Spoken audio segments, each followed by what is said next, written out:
하고 우리 기도하고 시작하겠습니다. 사랑의 하나님 감사합니다. 오늘 우리 구역장님들과 함께 하나님의 말씀을 나누며 주일을 준비합니다. 우리에게 지혜를 더해 주셔서 하나님의 말씀을 깨달아 알게 하여 주시고 이 말씀 통하여서 우리 구역원들과 함께 나눌 때에 그 풍성한 은혜를 나눌 수 있는 시간 되어지게 하여 주시옵소서. 지혜를 더하여 주시옵소서. 마치는 시간까지 하나님께서 우리 구역장님들의 생각과 지각과 모든 것을 주관하여 주시옵소서. 예수님의 이름으로 기도드립니다. 아멘.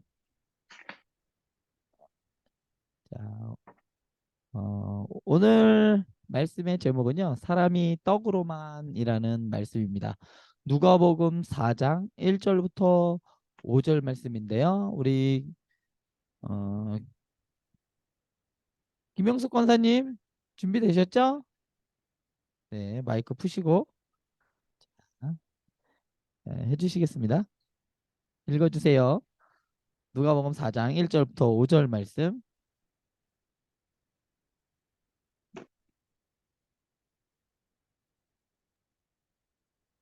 네, 마이크 켜시고요.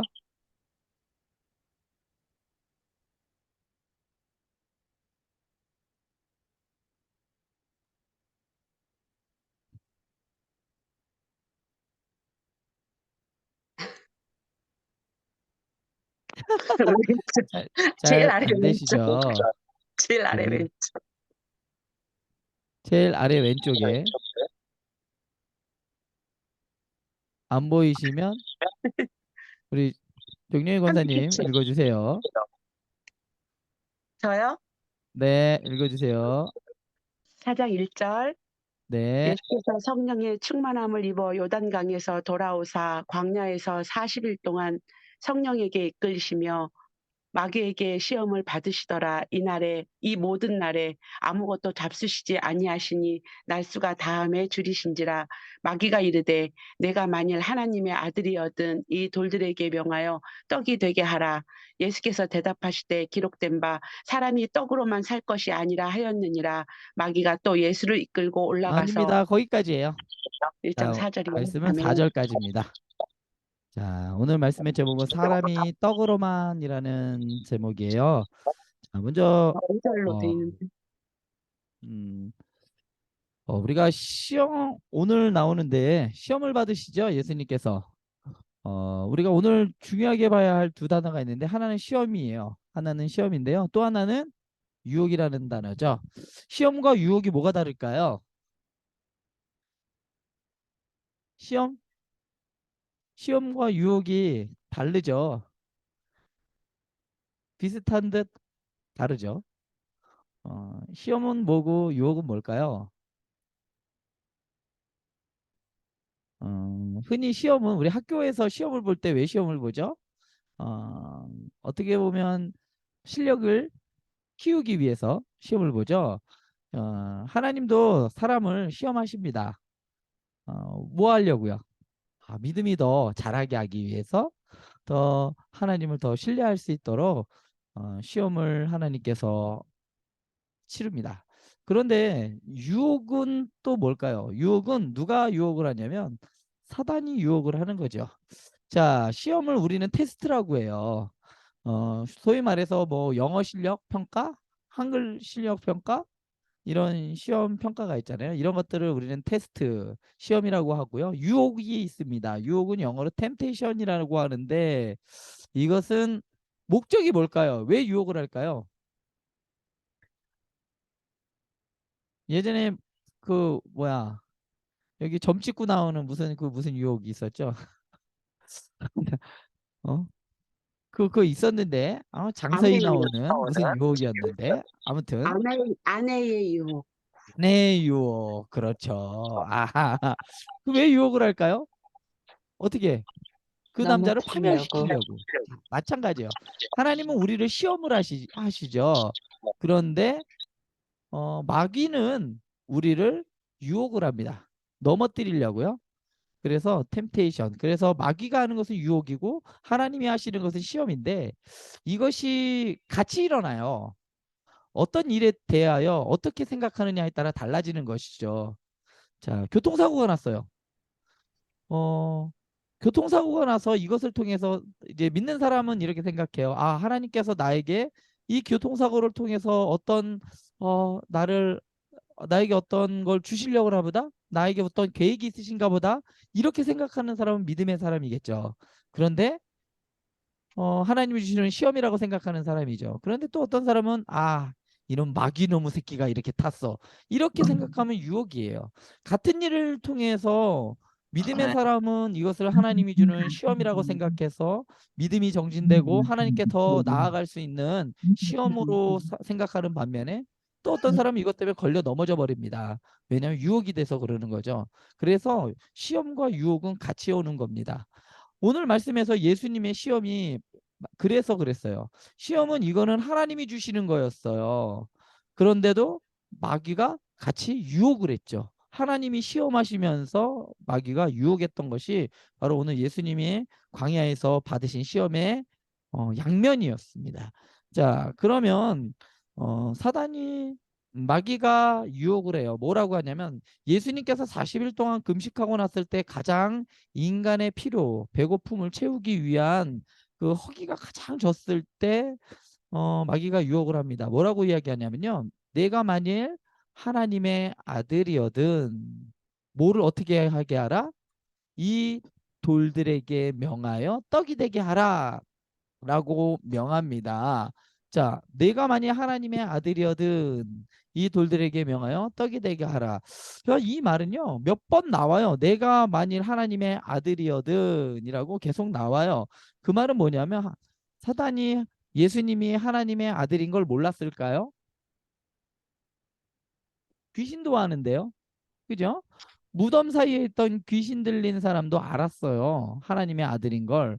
근데 사단이 몰랐을까요? 알고 있었다는 거예요. 예수님께서 네가 만약 하나님의 아들이거든이라는 말에는요. 이런 뜻이 담겨져 있는 거예요. 너는 하나님의 아들이니까 내려오지 마. 인간으로서 말고 넌 그냥 하나님의 아들로서 남아라는 의미예요. 그냥 하나님의 아들로서 남았다면 무슨 일이 벌어질까요? 우리에게 구원이 오지 않아요. 왜냐면요. 죄를 지은 사람은 그 값을 어떻게 해소할 수 있냐면 죄 지은 사람이 갚을 수 있는 거예요. 하나님이 하면 이것은 죄값에 대한 어, 벌이 될 수가 없는 거죠. 인간이 지은 죄는 인간이 해결을 해야 되는 겁니다. 그래서 내가 만약 하나님의 아들이언이라는 말에는 이런 깊은 뜻이 담겨져 있어요. 그래서 돌들에게 명하여 떡이 되게 하라라고 말합니다. 자, 돌들에게 명하여 떡이 되게 하라라고 했을 때 예수님의 반응은 뭘까요? 대답은 우리가 잘 알고 있죠. 뭐라고 하시죠? 예수님께서 사람이 사람이 떡으로만 살 떡으로만 것이 살 것이 아니라. 아니라라고 말씀하십니다. 자, 근데 이 말씀이 예수님이 하신 말씀이긴 맞는데 이 말씀이 원래 구약의 말씀을 예수님께서 인용하신 말씀입니다. 이 말씀이 어디 있냐면요. 신명기 8장 3절에 있어요. 자, 신명기 8장 3절 제가 찾아놨습니다. 자, 보이시죠?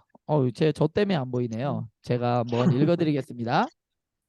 너를 낮추시며 너를 줄이게 하시며 또 너도 알지 못하며 내 조상들도 알지 못하던 만나를 내게 먹이신 것은 사람이 떡으로만 사는 것이 아니요 여호와의 입에서 나오는 모든 말씀으로 사는 줄을 내가 알게 하려 하심이라 라고 말씀하셨습니다. 자, 이 말씀의 배경이 어디 나오냐면요. 요 바로 위에 절을 보면 왜 이 말씀을 하셨을까? 여기서 중요한 것은 하나님께서 이스라엘 백성들에게 무엇을 먹이신 것? 만나를 먹이신 것은 사람이 떡으로만 사는 게 아니라 여호와의 입에서 나오는 말씀으로 사는 줄 알겠다라는 거 말씀을 하신 거예요. 만나를 먹이신 이유에 대해서 나오는데 그것은 8장 2절을 보면 나와요. 8장 2절에 보면요. 이렇게 나옵니다. 자, 내 하나님 여호와께서 이 40년 동안에 내게 광야길을 걷게 하신 것을 기억하라. 이는 너를 낮추시며 너를 시험하사 내 마음이 어떠한지 그 명령을 지키는지 지키지 않는지 알려 하심이라. 하나님께서 시험하신 거예요. 어떻게 하냐? 내 말에 순종하는지 안 하는지. 하나님 말씀에 순종하는 것과 안 하는 것. 만나를 먹이신 것은 무엇을 알기 위해서? 너가 하나님의 말씀에 순종하는지 안 하는지를 알기 위해서라는 뜻이에요. 그래서 사람이 떡으로만 사는 것이 아니라 하나님의 말씀으로 산다는 말씀은 사람은 하나님의 말씀에 순종하여 하나님의 말씀으로 살아간다는 말씀이거든요. 그런데 이스라엘 백성들이 어떻게 했을까요? 광야의 40일을 지난 이후에 어디 가나안 땅에 들어가죠. 정복 전쟁을 치르고 납니다. 그 다음에 이스라엘 백성들은 어떤 일이 벌어질까요? 그 이후에 있는 시대가 사사 시대예요. 사사 시대 왕정 시대를 거쳐서 뭐 바벨론 시기까지 이어지는데 사람은 끊임없이 하나님의 말씀, 하나님의 시험에 실패합니다. 하나님의 말씀에 순종하지 못해요. 사사기는 계속해서 인간들이 얼마만큼 하나님의 말씀에서 멀어지고 불순종하는가를 보여주는 말씀이고, 그리고 사울서부터 시작되는 이 왕정은 어느 누구 하나님의 말씀에 순종을 제대로 하는 사람이 나타나지 않아요. 결국은 말라기까지 가서 하나님의 침묵을 입을 닫아버립니다. 왜냐하면 더 이상 얘네들한테 기회가 없어. 너희들에겐 소망이 없어. 이 말씀이에요. 하나님의 말씀에, 하나님의 시험에 인간은 실패하고 맙니다. 그래서 우리가 구약 성경을 통해서 알 수 있는 것은 뭐냐면요. 우리가 인간은 절대로 하나님의 말씀에 순종할 수 있는 사람이 없다. 언제부터? 아담부터 시작한 이 불순종의 뿌리가 구약 성경 내내 있는 거예요. 어떤 누구도 하나님의 말씀에 절대로 순종할 수 있는 사람이 없다. 그러니까 모든 사람은 어떻다? 죄인이다. 자, 맨 처음에 아담과 하와가 시험을 당했어요. 시험을 받았어요. 어떤 시험이었을까요? 자, 선악과를 따먹지 마. 동산 중앙에 있는 선악에 있는 나무를 먹지 말라고 했어요. 아담에게. 자, 이때 아담의 상태는 어땠을까요? 아담은 배가 불렀어요, 사실. 풍요로웠죠. 자, 그런데 오늘 말씀에서 예수님은 어땠을까요? 예수님께서는 금식을 하셨습니다.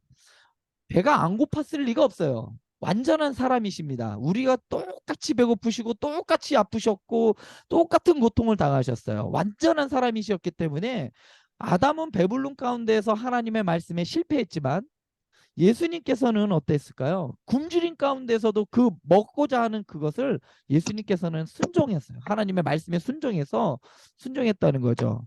자, 하나님께서는 똑같은 시험을 주십니다. 그런데 아담은 실패했고 예수님은 성공하셨죠. 그 말씀에 순종하신 거죠. 하나님께서 이 시험을 주신 이유는 간단해요. 아담에게 이 시험, 하나님의 말씀에 계속 순종했을 때 아담은 어땠을까요? 영원한 생명을 얻는 거예요. 그냥 죽지 않고 하나님과 교제 가운데서 살아갈 수 있는 영원한 생명을 주시는 거예요. 그걸 시험이었죠. 그런데 그것에 실패했죠. 자, 그런데 자, 오늘 예수님께서 받으신 이 시험을 어디서 받으셨냐면 광야에서 받으셨습니다. 광야가 어떤 곳이냐면 이런 곳이에요. 물 하나 제대로 있지 않고요. 그냥 엄청나요. 이때 당시에 온도가 43도였어요. 밖에가 43도였어요. 근데 여기 이 지역을 그냥 걸어가면요. 갈증을 느끼지 못해요. 사람이. 갈증을 느끼지 못하는데요. 그러다가 그냥 죽어요. 참 신기하게도 여기가 그냥 어느 순간 모르게 그냥 홀하고 쓰러지면 그냥 가는 곳이에요. 광야가 그만큼 되게 위험한 곳이었고 먹을 것이 없는 곳이었고 굶주리는 사람에게는 더더욱 위험한 곳이 광야였죠. 들짐승들도 많고 이랬던 곳입니다. 그런데 왜 광야였을까요? 예수님께서는. 자, 이 광야로 누가 이끌고 나가냐면 성령께서 광야로 이끌어 나갑니다. 참 신기하지 않아요? 시험을 주시는데 성령께서 주시는 거예요. 그러니까 하나님이 시험을 하신다는 이야기입니다. 자, 어떻게 시험을 하시나요? 자, 성령의 충만함을 입었을 때에 예수님께서 맨 처음에 보면요. 4장 1절에 보면 예수께서 성령의 충만함을 입었을 때 그때 시험을 당하신 거예요. 그리고 또 어떤 때 성령에게 이끌리시어 시험을 당했다는 거예요. 자, 예수님께서 이런 시험을 당했어요. 우리가 가장 좋을 때, 성령 충만하고 정말 좋을 때에도 성령님이 함께하는 거 우리가 경험할 때에도 하나님께서는 우리를 시험하신다는 거예요. 아, 하나님이 어떻게 우리에게 이럴 수가 있어? 그럴 수 있다는 거예요. 왜요? 더 좋은 것을 주시기 위해 우리에게 시험을 하신다는 거죠. 그런데 하나님께서 이렇게 시험하실 때에 하나님께서 시험을 받게 하셨죠. 자, 어느 때였을까요? 예수님께서는 이 광야에서 40일 동안 금식을 하셨을 때입니다. 이스라엘 백성들이 그런데 광야에서 이스라엘 백성들이 40년을 있었어요. 이 40이라는 숫자는요, 밀접하게 연관이 되어 있습니다. 예수님과 이스라엘 백성들이 광야에서 받은 거는요, 이스라엘을 대표하는, 예표하는, 이스라엘은 곧 예수님을 예표하는 모습이에요. 자, 여기서 보면 이스라엘 백성들은 40년 동안 광야에서 시험을 받았어요. 근데 그것에서 어떻게 했다 그랬죠? 실패했다 그랬잖아요. 그런데 예수님께서는 그 광야에서 40일 동안 굶주리셨어요. 그런데 예수님께서는 그 시험을 순종함으로 이기셨죠. 자, 그래서 지금 이거를 종합해서 이야기한 신학자가 있습니다. 브랜든 크로우라는 신학자는 이렇게 이야기했어요. 예수님의 순종을 아담 및 이스라엘의 실패와 대조시킴으로 복음서 저자들은 예수님의 순종이 그분의 언약적 선조들의 실패를 넘어선다는 것을 알린다. 예수님이 광야에서 사탄에게 승리하신 일은 이스라엘에게 요구된 순종을 실현한다. 그러나 여기에 그치는 게 아니다. 더 근본적으로 예수님이 광야에서 행하신 순종은 아담에게 요구된 자녀로서의 충성을 성취하기 때문이다. 예수님께서 여기 말씀에 순종으로 하신 것은 결국은 아담부터 구약 시대에 있는 모든 이스라엘 백성들이 실패한 그 실패를 예수님께서는 온전한 순종으로 이루시는 것이죠. 자, 어, 예수님 이전에 아담부터 이스라엘 백성들은 말라기까지 구약 성경에 있는 이스라엘 백성들은 마귀와의 싸움에서 한 번도 이긴 적이 없습니다. 다 졌어요. 이스라엘 백성들은 계속 그 실패 순종을 하나님의 말씀에 제대로 된 순종을 하지 못했고 계속해서 실패의 연속이었습니다. 어떤 누구도 사탄을 이긴 적이 없어요. 사단을. 근데 그 첫 번째 사단의 실패, 패배를 안겨준 사건이 바로 오늘 말씀의 사건입니다. 결국은 사단의 권세를 꺾고 이스라엘 백성들을 구원할 사람은 누구냐면 바로 예수님이라는 뜻이에요. 구약서부터 계속해서 가리키고 예표했던 그 메시아가 누구냐면 바로 예수님이라는 증거예요, 이게. 자, 어, 이렇게 예수님께서는 그냥 단순한 받으신 시험이 그냥 이런 배고픔에 대한 유혹에 대한 시험이 아니라 이전 이 아담부터 불순종했던 순종하지 못했던 그 인간의 원죄에 대한 그 죄악에 대한 순종하지 못한 그것에 대한 그것을 털어버리기 위한 완전한 순종을 위한 그러한 시험이었다는 것이죠. 그래서 이 시험을 기점으로 해서 예수님의 사역이 시작이 되는 거예요. 왜? 선언이에요. 사단의 세력이 이제 끝나고 무엇이 온다? 하나님의 나라가 도래한다라는 회개하라 천국이 가까이 왔느니라 라는 이 선포와 함께 예수님께서 이 시험을 통하여서 그전에 인간들이 실패했던 그 순종하지 못했던 것을 순종으로 완성시켜 나가면서 그 절정이 어디 있느냐? 바로 십자가에 있는 거죠. 십자가에서 그 예수님의 순종이 절정에 이르는 거죠. 그로 인해서 사단의 나라는 완전히 무너져 버리게 되는 거고 아담이 성취하지 못했던 순종하지 못했던 그래서 영원한 생명을 얻지 못했던 것을 비로소 예수 그리스도께서 완전한 순종을 통해서 사단의 나라를 권세를 꺾고 그 위에 하나님의 나라를 세운다는 의미예요. 그 예표가 오늘 그 말씀의 시작인 겁니다. 사단의 시험에 이겼다는 것은 그의 나라를 짓밟으시고 결국엔 마지막에 예수 그리스도께서 다시 오실 때에 그의 나라가 사단의 권세를 완전히 꺾고 그 위에 세워진다라는 예표이기도 하는 겁니다.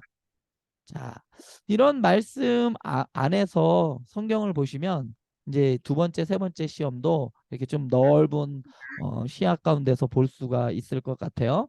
자, 우리 이제 나눔 말씀 안으로 들어가면요. 자, 다섯 가지의 질문들이 있는데요. 네 가지의 질문과 하나의 나눔이 있는데요. 첫 번째는 예수님이 받으신 유혹과 시험은 각각 누가 주었나요? 유혹과 시험이 동시에 있었다고 말씀드렸죠. 유혹은 누가 줬다고요? 유혹은 마귀가 줬죠. 사단이 줬습니다. 시험은 하나님께서 하신 것이죠. 하나님께서 왜 시험하셨을까요? 왜냐하면 아담부터 순종하지 못했던 그 순종에 대한 것을 완성시키시기 위해서 하나님께서도 시험하신 거예요. 그것을 누가 완전히 순종하셨느냐? 예수님이 순종하셨다는 것이죠. 성경을 구약 성경 아니 사복음서를 보다 보면 예수님께서 하는 일들에 구약의 누구누구의 말씀에 그 말씀을 이루려 합니다라는 이런 의미들이 많이 나오잖아요. 구절들이. 그 말씀은 예수님께서 하나님의 말씀에 순종했다라는 의미예요. 완전히 순종했다는 것이죠. 구약에 있는 모든 그 메시아에 관계된 말씀들을 그것을 순종했다는 의미입니다. 이스라엘 백성들이 하지 못했던 순종을 하셨다는 말씀이에요. 그리고 두 번째 질문. 예수님은 왜 말씀만 하시고 아무런 능력을 보여주시지 않는 걸까요? 예수님께서 말씀으로 하셨고 아무런 능력도 보여주지 않습니다. 이것은 담임 목사님 설교 가운데 나타나요. 자, 어떻게 시험과 유혹을 감당해야 할지 몸소 모범을 보여주시기 위해서 예수님을 따르는 사람들은 예수님의 뒤를 따르는 사람들이죠. 예수님께서는 어떻게 시험과 유혹을 이기셨는가? 말씀으로 이기셨죠. 그리고 그 말씀에 순종하셨다는 것이죠. 그럼 우리도 어떻게 해야 되느냐? 말씀으로 우리가 살아가야 하고 그 말씀을 순종해야 한다는 말씀입니다. 자, 그리고 세 번째 질문. 사단의 유혹을 이기는 방법은 무엇인가요? 사단의 유혹을 이기는 방법은 자, 말씀에 나와요. 이 말씀도. 사단을 이기신 예수님의 권세, 예수님의 능력, 하나님의 말씀으로 이길 수 있는 겁니다. 자, 이 중에 하나만 포함돼도 맞는데요. 이것들은 다 하나하나 알고 계시면 좋을 것 같아요. 하나만 들어가도 맞습니다. 그렇지만 하나님의 말씀이라고 하는 것도 좋지만 예수님의 능력, 권세 이런 것들로 이긴다라고 하시면 참 좋을 것 같아요. 자, 그리고 자, 쉬운 문제이긴 한데 우리가 시험에 들었을 때 우리를 돕는 분은 누구인가요? 우리를 돕는 분이 계시죠. 자, 누굴까요? 우리 성령님이죠. 그럼 성령님께서 우리를 돕는 분으로 예수님께서 보내주셨습니다. 그래서 보혜사 성령님이시죠. 그리고 마지막에 이제 이 나눔인데요. 유혹과 시험이 왔을 때 어떻게 그것을 이겨내고 했는지 한번 이야기를 나눠봤으면 좋겠다는 이야기예요. 실패한 이야기도 좋은 것 같아요. 실패한 이야기를 통해서 함께 난 이때 이렇게 했었으면 이겼어야 되는데 내가 그때 이렇게 해서 그 유혹에 넘어갔었어. 이렇게 그런 것들을 이야기를 나누면서 다른 분들에게도 어떻게 보면 도전이 될 수 있고 나도 그런 시험이 오면 순종으로 이길 수 있어야 되겠다.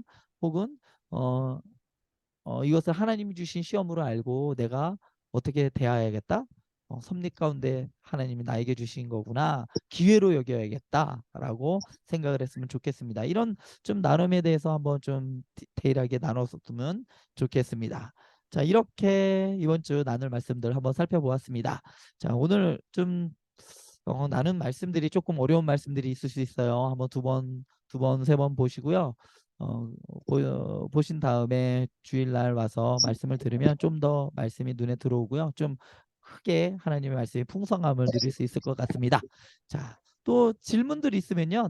저에게 이렇게 개인적으로 문자를 주시면 이번 주에 저한테 성경을 읽으시면서 계속 저한테 궁금하신 것을 물어보시는 성도님이 있었어요. 네, 저도 너무 좋았어요. 매일 하나 두 개씩 성경을 읽다가 창세기부터 읽으시는데 지금 출애굽기 넘어오신 것 같아요. 출애굽기 여부분에 있는데 이거는 뭔가요? 라고 물어보셔요. 그러면 저는 그것을 저도 찾아보고 또 이렇게 하면서 저도 배우면서 너무 좋았거든요. 그래서 말씀을 보시다가 궁금하신 거나 있거나 의문하는 것들이 있으시면 저에게 개인적으로 톡을 보내주시면 제가 아는 한도 내에서 최선 다해서 답변을 해드리도록 하겠습니다. 자, 오늘 여기까지 하고요. 기도하고 마치도록 하겠습니다. 사랑의 하나님 감사합니다. 한 주간도 하나님의 말씀을 붙잡고 살아갈 수 있도록 우리에게 힘을 더하여 주시옵소서. 예수님께서 하나님의 말씀에 순종하셨던 것과 같이 우리 사랑하는 우리 구역장님들과 우리 구역원들 들리는 그 하나님의 말씀에 순종하며 살아갈 수 있도록 주님 도와주시옵소서. 예수님을 붙잡고 나아가게 하여 주시고 우리의 힘으로 살아가는 것이 아니라 예수님을 붙잡고 하나님이 주시는 힘으로 살아갈 수 있는 우리 구역장님들과 우리 성도들 되게 하여 주시옵소서. 예수님의 이름으로 기도드립니다. 아멘. 감사합니다. 수고 감사합니다. 많으셨습니다. 수고하셨습니다. 감사합니다. 감사합니다. 그러면 우리 수고하셨습니다. 주일날 뵙도록 하겠습니다. 주일날 뵙겠습니다.